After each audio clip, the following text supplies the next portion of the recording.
आदरणीय राजेश टोपे साहेब, आपल्याला नमस्कार. आपलं मी या करोनाचे 2 हात या चर्चा सत्रामध्ये मी आपलं अतिशय स्वागत करत आहे.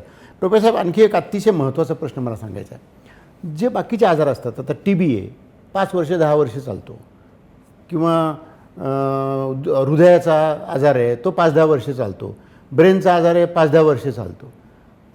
करोनाचं जे काही 5-6 महिन्यात आम्ही पाहिलं जनरल लोकांनी, आता तुम्ही त्याच्यावरती जास्त प्रकाश टाकाल, आम्हाला असं वाटतं की हा आजार फक्त 15 दिवसाचाच आहे, असं आमचं मत आहे.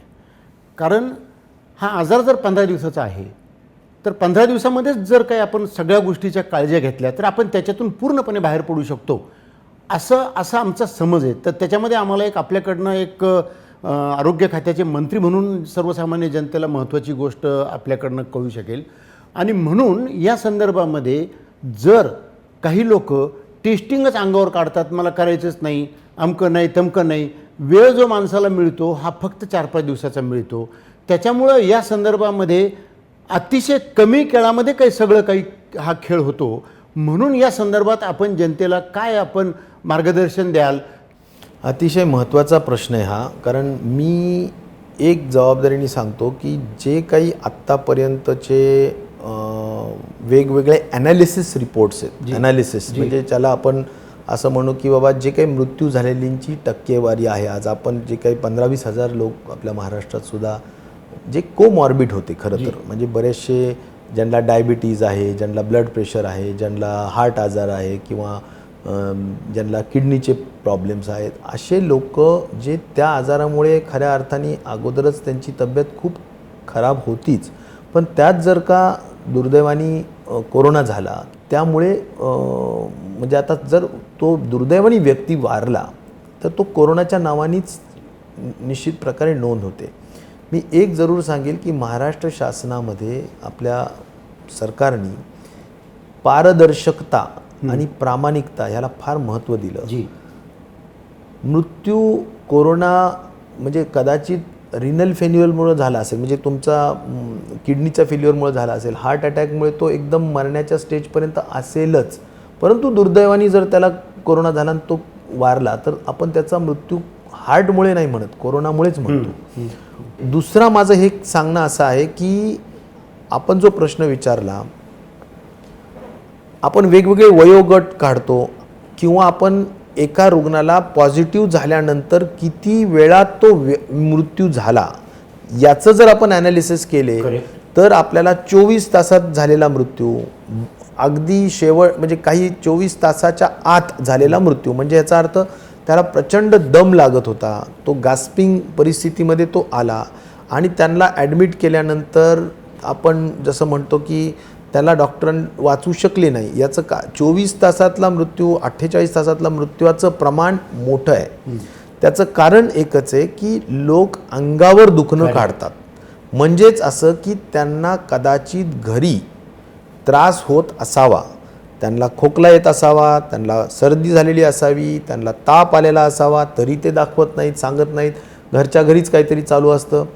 तर मला म्हणायचं की या अनुषंगाने लवकर त्यांनी दाखवणं फार गरजेचं आहे. अर्ली डिटेक्शन म्हणजेच लवकर निदान झालं तर त्याचा उपचार पटकन करता येऊ शकतो, हा त्यातला महत्त्वाचा भाग आहे.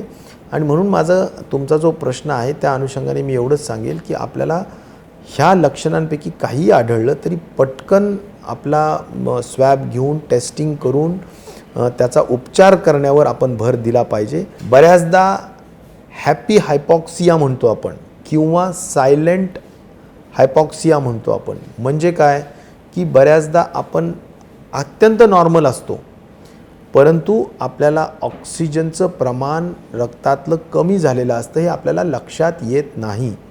म्हणून मी या निमित्ताने हेही सांगेल की आपलं पल्स ऑक्सिमीटर जर प्रत्येकाने आपापल्या घरी ठेवलं आणि ज्या ठिकाणी खूप जास्त बाधित आहेत त्यांनी सातत्याने रोज जरी तपासलं तरी त्यात चुकीचा काही विषय नाही. आपलं पर्सेंटेज 95 आणि त्याच्या खाली गेलं तर निश्चित प्रकारे पटकन दवाखान्यामध्ये रेफर करणं किंवा तपासणं, किंवा आपण चाललो एक 5-6 मिनटं आणि त्याच्यामध्ये जरी आपलं पर्सेंटेज 5-6% जे आपलं आज आहे आत्ता आहे त्याच्यापेक्षा 5-6% पुन्हा खाली झालं तर याचा अर्थ असा आहे की ऑक्सिजनचं प्रमाण आपलं कमी आहे, सॅच्युरेशन प्रमाण, आणि त्या दृष्टिकोनातून पटकन दवाखान्यात जाणं ही खूप गरजेचं आहे. याने आपला मृत्यूदर कमी होऊ शकतो.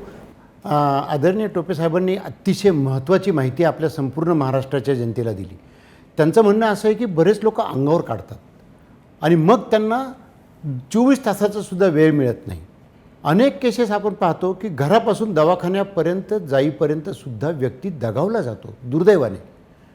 टोपेसाहेब, एक अजून महत्त्वाचा गोष्ट अशी की जेव्हा आपण लोकांना ॲडमिट करतो किंवा एखादी व्यक्ती कोरोना झाल्यानंतर ॲडमिट होते तर कदाचित ती ॲडमिट झाल्यानंतर डॉक्टरांना वाटतं 1-2 दिवसामध्ये त्याचा एक्सरे काढल्यानंतर वगैरे की निमोनिया नाही आहे, आता त्यांनी घरी गेलं तरी चालेल कारण हॉस्पिटलमधला लोड थोडासा कमी व्हावा, आता त्यांनी घरी जाऊन विलगीकरण करावं, आयसोलेटेड व्हावं वगैरे अशा काही कारणामुळे जर एखाद्या वेळेस व्यक्तीला घरी सोडलं तर बऱ्याच वेळेला असंही मला आढळून आलं माझ्या काही जवळच्या लोकांच्यामध्ये की हॉस्पिटलमधून बाहेर आलेले आहेत, अजून पूर्णपणे 14 दिवस पण पूर्ण झालेले नाहीत, पण हॉस्पिटलने सोडले म्हणजे आता मी मोकळा झालेलो आहे असं समजून सर्रास समाजामध्ये वावरणाऱ्या लोकांचं पर्सेंटेज पण आता हळूहळू वाढत चाललेलं आहे. तर साधारणतः त्यांनी किती दिवस बाहेर पडू नये याच्या संदर्भातली जर थोडीशी गाईडलाईन महाराष्ट्रातल्या जनतेला मिळाली तर मला असं वाटतं खूप मोठा फायदा होऊ शकेल.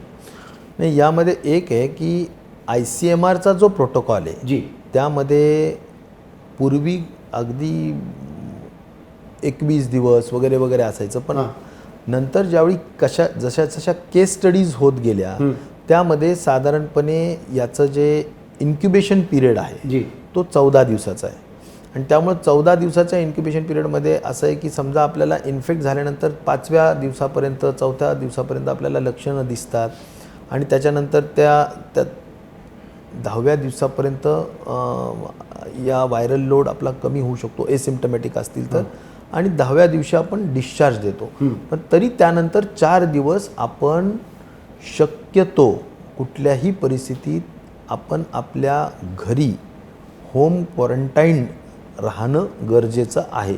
परंतु शेवटी सोशल डिस्टन्सिंग मेंटेन करावाच, सोशल डिस्टन्सिंग मेंटेन करावाच हा महत्त्वाचा विषय. कारण शेवटी याचा प्रसार जर टाळायचा असेल तर आपण 2 गज की दूरी जे म्हणतो आपण किंवा 2 मीटरचं अंतर जे म्हणतो आपण ते पाळलं पाहिजे, जेणेकरून या सगळ्या गोष्टी आपल्याला मला वाटतं आता कोरोनाबरोबर जगत असताना पाळाव्याच लागतील. हा त्यातला महत्त्वाचा भाग आहे. साहेब, मला एक महत्त्वाची गोष्ट वाटते, अजूनही ह्या क्षणाला एक्झॅक्टली टर्मिनॉलॉजी कशा वापराव्यात ह्या संदर्भात माझ्या स्वतःचं गैरसमज आहे. म्हणजे हे विलगीकरण, अलगीकरण, quarantine, home quarantine, institutional quarantine, जरा थोडंसं आपण ह्या सगळ्या गोष्टीवरती जरा नीट लोकांना समजून सांगितलं तर आमच्यासारख्या लोकांचा सुद्धा जर आज मोठ्या प्रमाणावरती अडचण होते तर सर्वसामान्य लोकांना त्याच्यातून थोडासा बेनिफिट मिळू शकेल. जरूर. मला असं वाटतं की एक आपला जर पॉझिटिव्ह आपल्या घरचा एक व्यक्ती समजा कोणीतरी बाहेर फिरून आला, कुठेतरी इन्फेक्शन घेऊन आला, तो पॉझिटिव्ह झाला असं आढळलं तर पहिला आपण काय 3T प्रिन्सिपलप्रमाणे पहिल्यांदा आपण त्यांचं ट्रेसिंग करतो.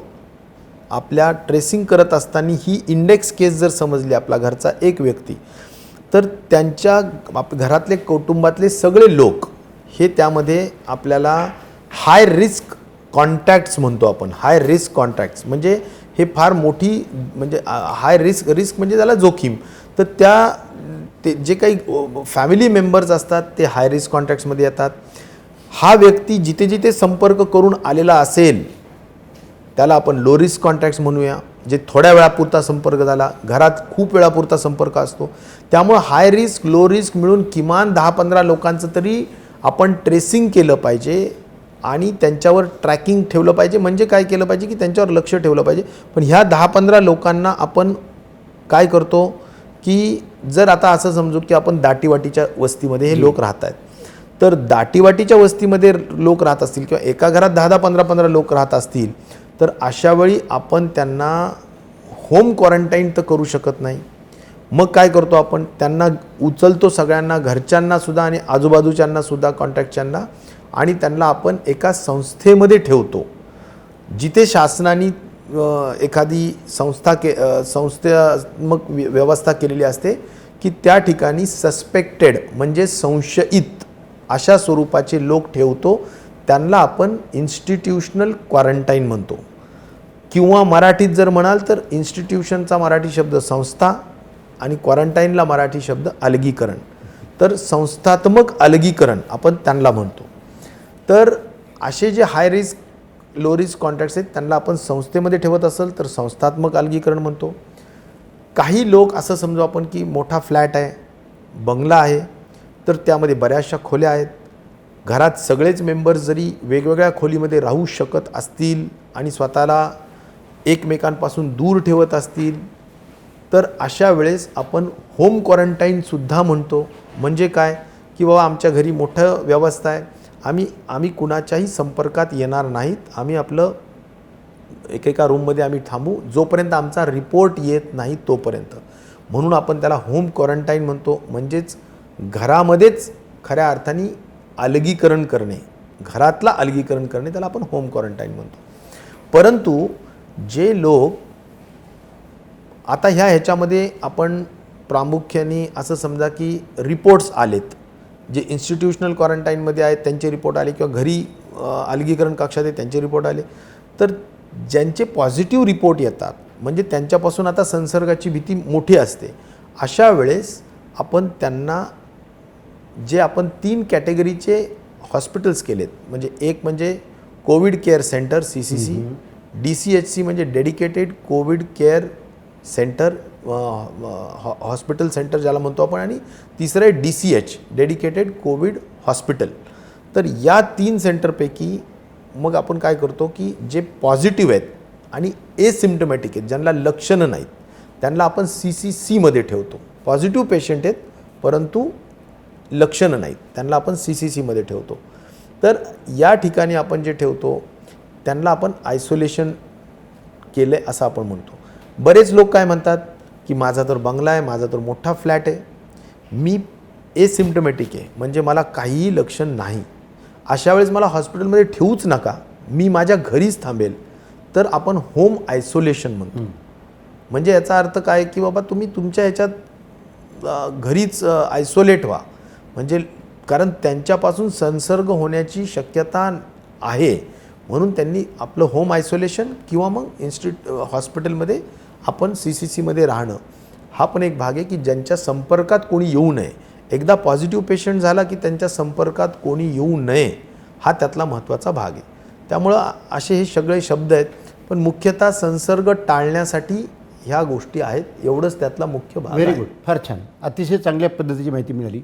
ह्याच्यामध्ये साहेब आपण जे होम आयसोलेटेड म्हणतो म्हणजे पॉझिटिव्ह आल्यानंतर ज्या लोकांच्या घरी जागा आहे, आता अशा लोकांची संख्या आता कारण जसंही स्लम एरियामधनं सोसायटी एरियामध्ये आलं तर अशा लोकांची संख्या आता जास्त होऊ लागली. होम आयसोलेशनमध्ये राहिल्यानंतर किंवा राहत असताना एक्झॅक्टली कुठल्या प्रकारच्या खबरदाऱ्या किंवा काळज्या त्या होम आयसोलेशनच्या व्यक्तींनी घेतल्या पाहिजेत असं आपल्याला वाटतं? मुख्यतः आपण आयसोलेशन याचाच आयसोलेशनला आपण विलगीकरण म्हणतो. तर आपण विलगीकरण कक्षात राहायचं म्हणजेच आपण स्वतःला आपल्या सगळ्या घराच्या मेंबर्सपासून वेगळं ठेवायचं. बरोबर. आपल्या घरामध्ये आपण एका स्वतंत्र रूममध्ये राहायचं. त्या स्वतंत्र रूममध्ये कुठल्याही स्वरूपात आपण दुसऱ्यांना बाधा पोचू नये, संसर्ग करू नये याची काळजी अल्टिमेट घ्यायची. आपलं सगळं वेगळं असलं पाहिजे आणि आपल्या सगळ्या जेवणाची व्यवस्था वगैरे वगैरे सगळ्या व्यवस्था वेगळ्या पाहिजे आणि आपल्या संपर्कात कोणीही येता कामा नये याची खबरदारी घेतली पाहिजे. जर कुणाला यायचं जरी असेल तरी त्यांनी पूर्णतः एकतर आपण पॉझिटिव्ह पेशंट्सला घरी ठेवत नाहीच. बरोबर. पॉझिटिव्ह पेशंटला CCC, DCHC किंवा DCH यामध्येच ठेवतो.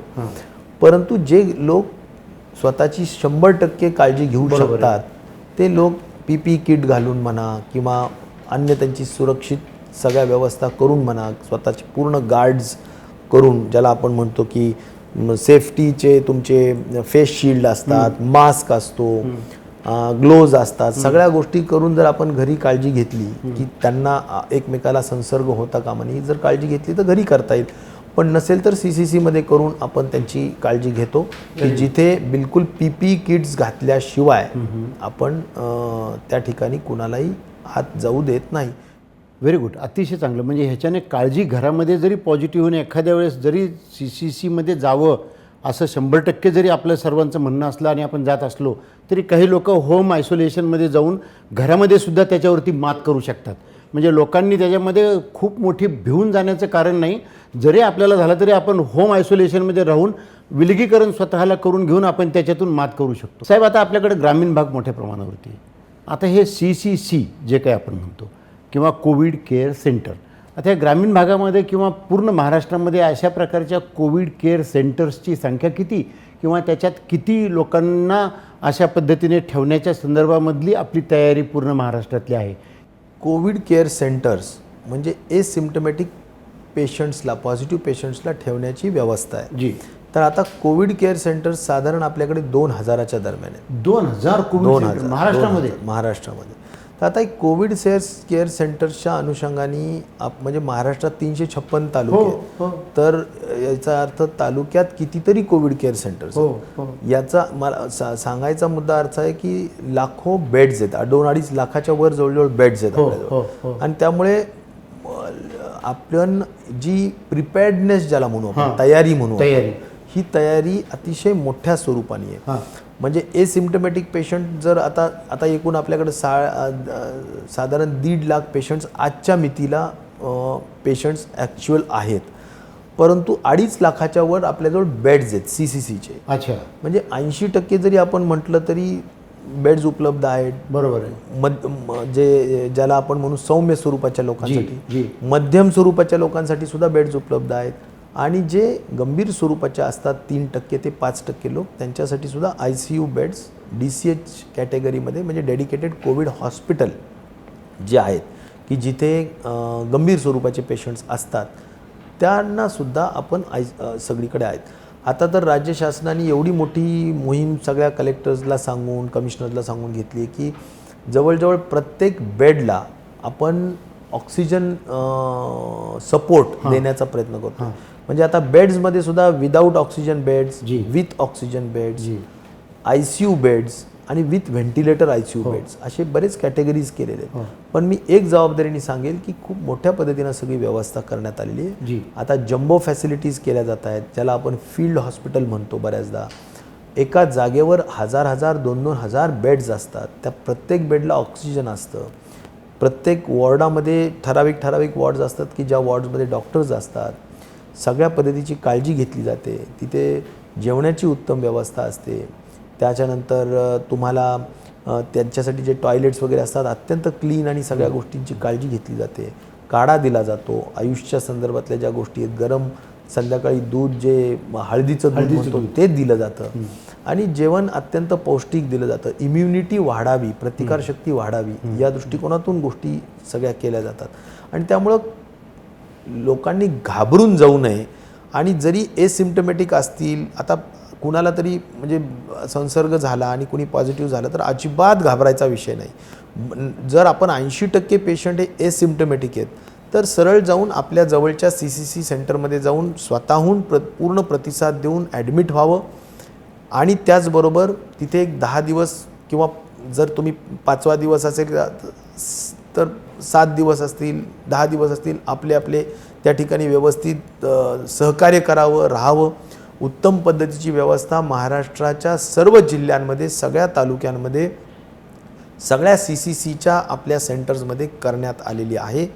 आणि तशा फार कडक सगळ्या सूचना देण्यात आलेल्या आहेत. स्वच्छतेच्या बाबतीत असो, जेवणाच्या बाबतीत असो, गरम जेवण देण्याच्या बाबतीत असो, मला वाटतं की गरम पाणी देण्याच्या बाबतीत असो, सगळ्या गोष्टींची काळजी घेतलेली आहे. त्यामुळे आपण पटकन जाऊन प्रतिसाद द्यावा, शासनाला सहकार्य करावं. यासाठी मी म्हणेल की तुम्ही एक जबाबदार नागरिक म्हणून तुम्ही दुसऱ्यांची काळजीसुद्धा घेतली पाहिजे. आज तुम्ही पॉझिटिव्ह आलात म्हणून तुम्हाला तर दुरुस्त व्हायचं आहे, त्यासाठी तर खंबीर मन ठेवायचं आणि दुरुस्त व्हायचं, कोरोनावर मात करायची. परंतु एक जबाबदार नागरिक म्हणून आपल्यापासून इतरांना सुद्धा संसर्ग होता कामा नये याची खबरदारीसुद्धा तुम्ही एक जबाबदार नागरिक म्हणून घेतली पाहिजे.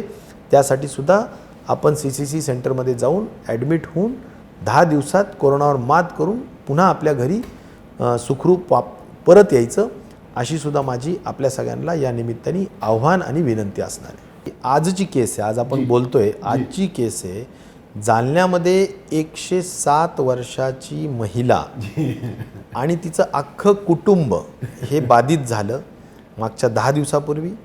त्या सगळ्यांना आपण CCCमध्ये ठेवलं, हॉस्पिटलमध्ये ठेवलं आणि त्या ठिकाणी आज आपण बघाल तर 107 वर्षाची महिला ती आज डिस्चार्ज होऊन गेलेली आहे. तिचा मुलगा जो 80 वर्षाचा आहे तो डिस्चार्ज होऊन गेलेला आहे. त्यांचा मुलगा जो साधारण 60-65 वर्षाचा आहे तो डिस्चार्ज होऊन गेलेला आहे आणि त्यांची मुलगी ती सुद्धा डिस्चार्ज होऊन, म्हणजे पूर्ण कुटुंब, म्हणजे ज्याला आपण म्हणतो ना की तो पणजी खापर पणजी 4 पिढ्यांचे लोक डिस्चार्ज होऊन गेलेले आहेत. मी हे उदाहरण मुद्दाम यासाठी देतो की 107 वर्षाची महिला ही सुद्धा कोरोनावर मात करू शकते आणि लहान बाळकसुद्धा कोरोनावर मात करू शकतं.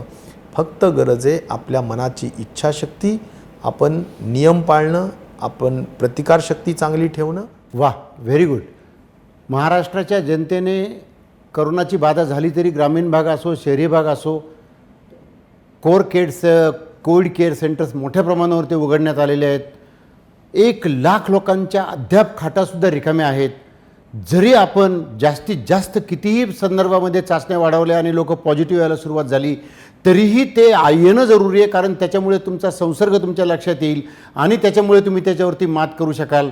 साहेब, मी मालेगावला दौऱ्यावरती गेलो होतो आणि मालेगावच्या आयुक्त साहेबांनी मला कोविड केअर सेंटरमध्ये आतमध्ये आम्ही पाहण्यासाठी गेलो. तर एक 10 फूट अंतरावरती आम्ही राहून त्या पेशंट्स लोकांशी मी चर्चा केली. सर, ते पेशंट्स लोक, एक 6 वर्षाची मुलगी होती, ती इतक्या कॉन्फिडेंटली बोलत होती की याच्याने काहीच फरक नाही पडत आहे, काहीच नाही, आम्ही सगळेजण अशा पद्धतीने राहतो आहोत की अतिशय चांगल्या पद्धतीने, इथं कुठलाच प्रॉब्लेम नाही आहे, काही नाही, आम्ही आत्ता बाहेर येऊ, 8 दिवसात येऊ, 4 दिवसात येऊ. हा जो कॉन्फिडन्स मला मालेगावमधल्या त्या लोकांच्यामधनं मिळाला, त्या 6 वर्षाच्या मुलीमधनं मला शिकायला मिळालं. त्यामुळे आत्ता टोपे साहेबांनी सांगितल्याप्रमाणे प्रत्येक तालुक्यामध्ये कोविड केअर सेंटर उभे करण्यात आलेले आहेत आणि मोठ्या प्रमाणावरती लोकांची व्यवस्था करण्यात आलेली आहे आणि कुठल्याही प्रकारची गैरसोय त्या ठिकाणी होत नाही. बंधूंनो, आपल्याला इतक्या मोठ्या आजाराला सामोरं जाताना अशा प्रकारच्या गोष्टीमध्ये काहीतरी गोष्टी सॅक्रिफाईस करायला लागतील. केवळ त्याच्यावरती टीका करून आपल्याला जमणार नाही, तर स्थानिक जे काही लोक असतील, प्रशासन असतील, NGO असतील, बाकीचे लोक असतील, त्यांच्यासुद्धा काही अडचणी असतात. इतक्या मोठ्या प्रमाणावरती ते काम करतात. त्यामुळे आपण अशा पद्धतीला सामोरं जाताना एक सामाजिक बांधिलकी समोर ठेवून सामोरं जाण्याचा प्रयत्न केला तर मोठ्या प्रमाणावर त्याचा उपयोग होईल. आणि जे लोक कोविड सेंटरमधनं बाहेर आलेले आहेत, ह्या सर्व मोठ्या प्रमाणावरती बाहेर आलेल्या लोकांना मला असं स्वतःला वाटतं की ह्या लोकांनी एक अवेअरनेस कॅम्पेन हातात घेतलं पाहिजे, तरच बाकीच्या पेशंट्सच्या मनामधली भीती कमी होण्याचा प्रयत्न होऊ शकेल. आदरणीय टोपे साहेबांनी आपल्याला अतिशय उत्कृष्ट चांगली माहिती उदाहरणासह आणि अक्षरशः आजच्या उदाहरणासह जे काही त्यांनी प्रश्नांची उत्तरं दिली ते उदाहरणासह आणि पूर्ण माहितीसह दिलेले आहेत. आपण या ठिकाणी खूप मोठ्या प्रमाणावरती ह्याच्यासाठी जनतेला प्रबोधन करण्यासाठी, जनतेच्या मनातल्या, कारण जितका करोना महत्त्वाचा आहे तितक्या करोनाच्या संदर्भातली माहिती सर्व ठिकाणी योग्य पद्धतीने मिळणं महत्त्वाचं आहे. त्या दृष्टिकोनातून आपण ह्या सत्रामध्ये दिलेली सर्व जी माहिती आहे ती खूपच महाराष्ट्रातल्या जनतेच्या दृष्टिकोनातून महत्त्वाची आहे.